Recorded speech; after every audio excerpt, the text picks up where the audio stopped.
నమస్తే. ఇన్నాళ్ళు నన్ను సపోర్ట్ చేస్తూ, ఎంకరేజ్ చేస్తూ మీ ప్రేమని నాకు అందిస్తున్న ప్రతి ఒక్కరికి కృతజ్ఞతలు. అలాగే ఈ వీడియో కూడా ఖచ్చితంగా మీకు ఉపయోగపడుతుంది. లైక్, షేర్ అండ్ సబ్స్క్రైబ్ చేసి మీ సపోర్ట్‌ని నాకు అందించండి. అలాగే ఈ వీడియో పట్ల మీకున్న అభిప్రాయాన్ని కామెంట్ సెక్షన్‌లో కామెంట్ చేసి తెలియజేయండి. ఇప్పుడు వీడియోని చూద్దాం. నమస్కారం. శుభోదయం కార్యక్రమానికి స్వాగతం. ఈరోజు 27వ తారీఖు జూన్ నెల 2024వ సంవత్సరం గురువారం. శ్రీ క్రోధినామ సంవత్సరం ఉత్తరాయణం గ్రీష్మ ఋతువు. ఈరోజు జ్యేష్ఠమాస బహుళపక్ష షష్ఠి తిథి సాయంత్రం 6:39 వరకు, తదుపరి సప్తమి తిథి. శతభిష నక్షత్రం ఉదయం 11:36 వరకు, తదుపరి పూర్వభద్ర నక్షత్రం.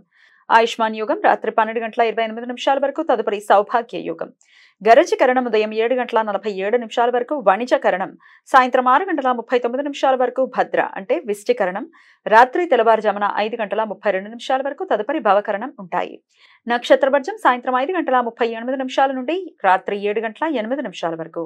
అమృతకాలం రాత్రి 2:39 నుండి 4:09 వరకు.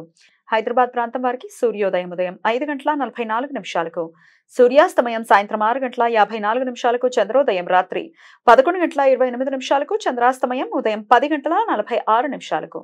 అభిజిత్ ముహూర్తం పగలు 11:53 నుండి మధ్యాహ్నం 12:46 వరకు. దుర్ముహూర్తం ఉదయం 10:08 నుండి 11 గంటల వరకు. మరల మధ్యాహ్నం 3:24 నుండి సాయంత్రం 4:16 వరకు. రాహుకాలం మధ్యాహ్నం 1:58 నుండి 3:37 వరకు. గుళిక కాలం ఉదయం 9:02 నుండి 10:41 వరకు. యమగండం ఉదయం 5:44 నుండి 7:23 వరకు. ఈరోజు బహుళపక్ష షష్ఠి వ్రతం. కొన్ని ప్రాంతాలలో ఈరోజు భక్తులు ఉపవాసం ఉండి సుబ్రహ్మణ్య స్వామి ఆరాధన చేస్తారు. ఈ సమాచారాన్ని మనకు అందించిన వారు మేడికొండూరు విశ్వనాథ్ ప్రసాద్ గారు. ఆయనకు కృతజ్ఞతలు తెలియజేస్తూ సుబ్రహ్మణ్య స్వామి స్మరణతో సమస్త సన్మంగళాని భవంతు. నమస్కారం.